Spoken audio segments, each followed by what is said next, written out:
महिला आरक्षण बिल को लेकर सियासी पारा हाई है। सदन में बिल पास ना होने पर भाजपा विपक्ष को महिला विरोधी बताने में लगी है, तो वहीं कांग्रेस ने भी केंद्र सरकार के खिलाफ मोर्चा खोल दिया है। साथ ही इसे भाजपा की सियासत का खेल बताया है।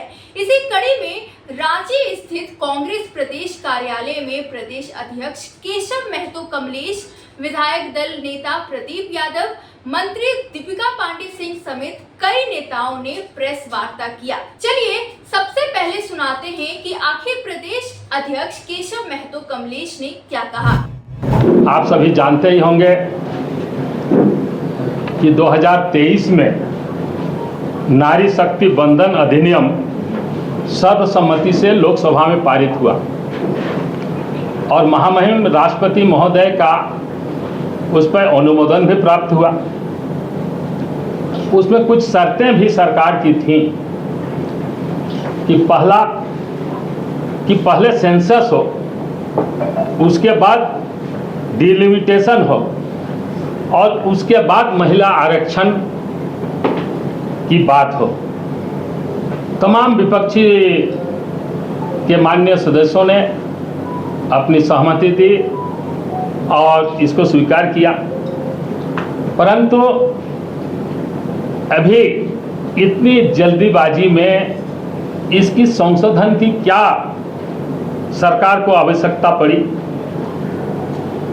स्पेशल बजट सेशन बुला करके बिना विपक्ष से राय परामर्श किए आनन फानन में यह संशोधन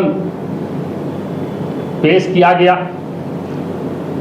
और इतनी हड़बड़ी क्यों, जब अभी बंगाल, तमिलनाडु ये सब में चुनाव हमारे चल रहे हैं, हमारे माननीय सांसद वहाँ चुनाव कार्य में व्यस्त हैं और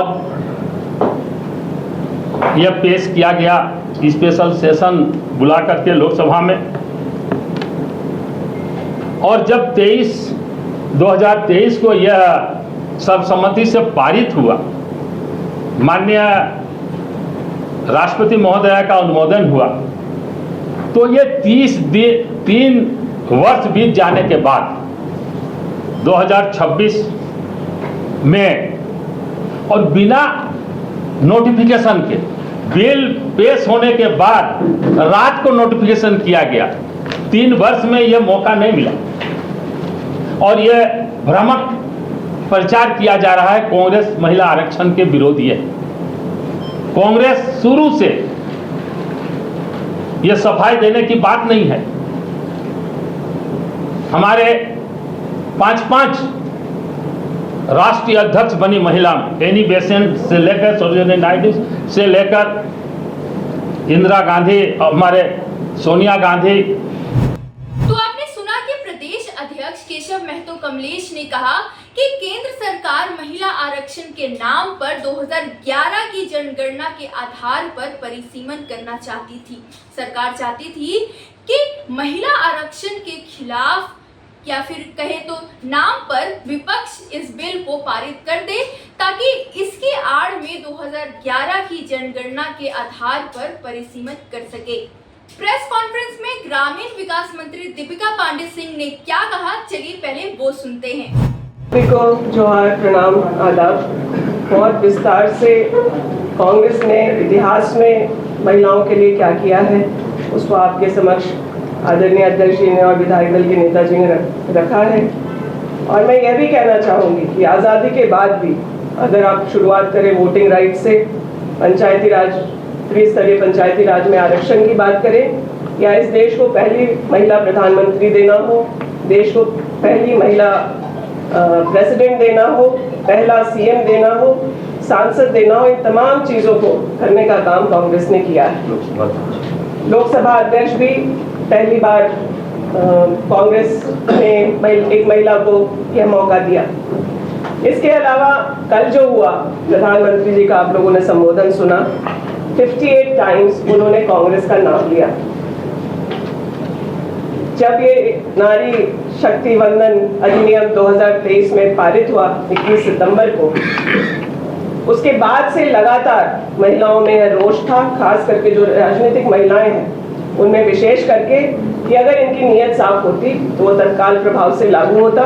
2024 में महिलाओं को आरक्षण मिलता और वो लोकसभा और विधानसभा, आज कई राज्यों में चुनाव हो चुके, अगर 19 में नहीं भी किया इन्होंने तो कम से कम 24 में करते तो कई महिलाएं आज सशक्त आवाज बन करके पार्लियामेंट और विधानसभा में अपनी बातों को रख रही होती। लेकिन इन्होंने 24 में नहीं किया, 29 में करेंगे कि 34 में करेंगे कि 39 में करेंगे, यह बातें भी साफ नहीं थी। बिना किसी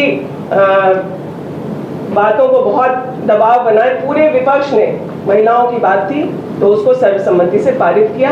इनकी मंशा साफ नहीं थी, इसलिए इन्होंने 24 में इसे लागू नहीं किया, अन्य राज्यों के लिए लागू नहीं किया और देर रात 16 अप्रैल को 2026 को इस अधिनियम को, जो पहले 23 में पास हो चुका था, उसको नोटिफाई किया। तो आपने सुना कि मंत्री दीपिका पांडे सिंह ने भाजपा को अपने निशाने में लेते हुए कई सारे बयान दिया, बीजेपी के खिलाफ है। उन्होंने कहा कि सरकार का भांडा फूट चुका है, जो अंक गणित केंद्र की सरकार ने आने वाले चुनाव के लिए परिसीमन के बहाने सेट किया था।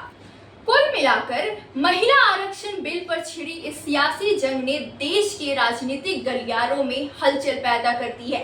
जहां कांग्रेस इसे भाजपा की परिसीमन और जातिगत जनगणना से बचने की एक गहरी चाल बता रही है, वहीं सत्ता पक्ष और विपक्ष के बीच आरोप प्रत्यारोप का दौर जारी है। रांची में हुई इस प्रेस वार्ता ने साफ कर दिया कि गठबंधन की एकजुटता ने सरकार के अंक गणित को डिकोड कर दिया है।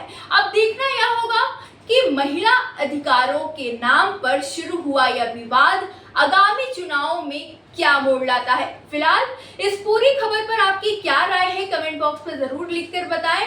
तब तक के लिए वीडियो को लाइक करें, चैनल को सब्सक्राइब करें और ऐसे ही तमाम खबरों के लिए देखते रहे द न्यूज़ पोस्ट। बहुत बहुत शुक्रिया।